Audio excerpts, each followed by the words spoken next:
The Brexit architect said if he had been given responsibility for making Brexit happen it would have been very different. Nigel Farage hit back at claims he is responsible for Brexit promises not being delivered.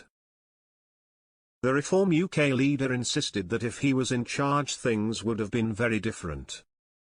During an interview on BBC Breakfast, host Charlie Stayt said, "Given your role in the Brexit vote and the promises you made alongside the existing government at the time, there were lots of people making lots of arguments, but you were knee-deep in that about what would change if we left the EU and it hasn't happened.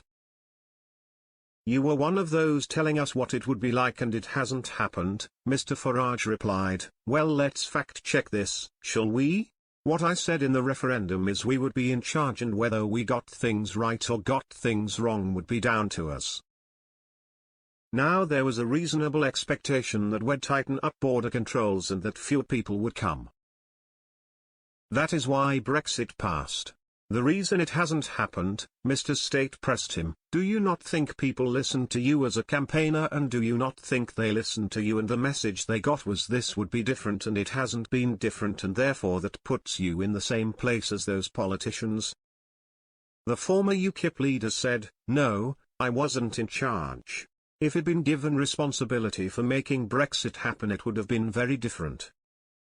Put to him that his response was an easy get out, Mr. Farage went on, "I'm really sorry. In 2019, in the general election, I stood aside in over 300 seats to give Boris Johnson a free run, to get Brexit over the line and deliver the promises that he made.